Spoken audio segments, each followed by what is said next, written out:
ہاں جی، آج کا جو ہمارا ٹاپک ہے وہ ہے توحید کا مفہوم اور اس کی اقسام۔ یہ لانگ کویسچن کی صورت میں پوچھا جاتا ہے، شارٹ میں بھی آ جاتے ہیں، لیکن لانگ میں کیا ہے جی؟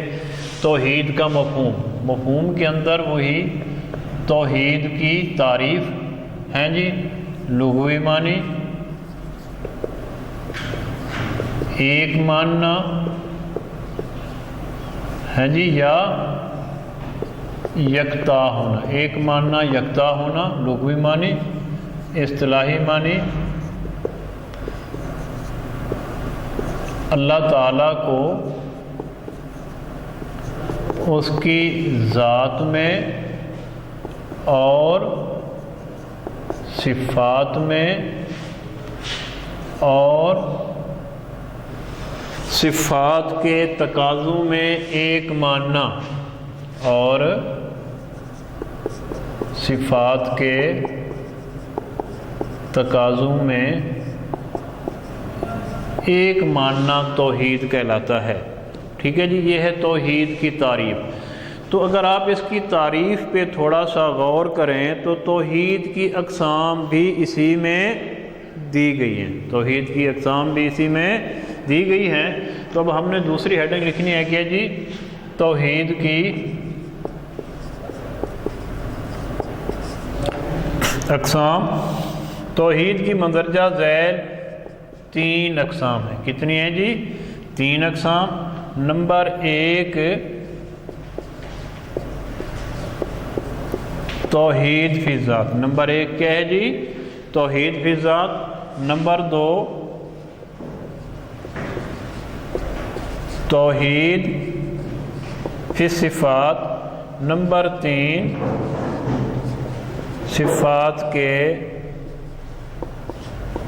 تقاضوں میں یکتائی۔ تو گویا کہ یہ توحید کی 3 اقسام ہیں، اور اب ہم نے ہر ایک کی ڈیٹیل پڑھنی ہے۔ تو سب سے پہلے کیا ہے جی؟ توحید فی ذات۔ نمبر 1 کیا ہے جی؟ توحید فی ذات کی ہیڈنگ لکھنی ہے۔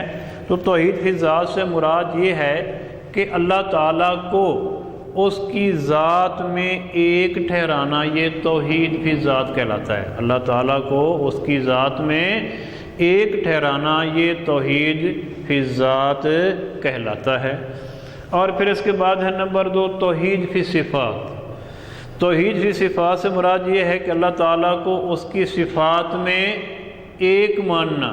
اللہ تعالیٰ کی جو صفات ہیں، مثلا خالق ہے، مالک ہے، رازق ہے، تو یہ اللہ تعالیٰ کی صفات ہیں۔ تو گویا کہ وہ ایک ہے، اس کے ساتھ کوئی اور ذات نہیں ہے۔ اور اس کے بعد ہے نمبر 3 صفات کے تقاضوں میں یکتائی۔ یہ کیا ہے جی؟ کہ اللہ تعالیٰ کی جو صفات ہیں، مثلا خالق ہونا، مالک ہونا، رازق ہونا، تو ان صفات کا ہم پر تقاضا یہ ہے کہ ہم اس کو صرف اسی ایک ذات کی عبادت کریں، اس کے علاوہ اور کسی ذات کی عبادت نہ کریں۔ یہ صفات کے تقاضوں میں یکتائی کہلاتی ہے۔ کیا جی؟ توحید کی 3 اقسام۔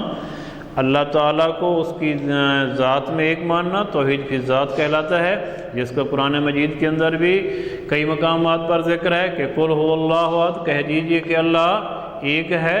ہیں جی، اللہ الصمد، قل هو اللہ احد، اللہ الصمد، لم یلد ولم یولد ولم یکن لہ کفوا احد۔ اور اس کے علاوہ اللہ تعالیٰ کی جو صفات ہیں، مثلا خالق، مالک، رازق ہونا، کوئی اس کا جو ہے نا صفات کے اندر شریک نہیں ہے۔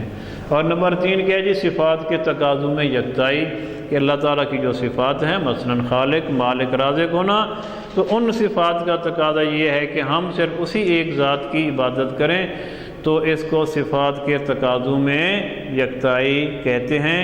تو گویا کہ یہ بھی آپ کا ایک لانگ کویسچن بن سکتا ہے کہ توحید کا مفہوم نیز اس کی اقسام پر جو ہے نا وہ تفصیلی نوٹ لکھیں۔ ٹھیک ہے جی، تو گویا کہ یہ آپ کا ایک لانگ کویسچن کمپلیٹ ہو گیا ہے۔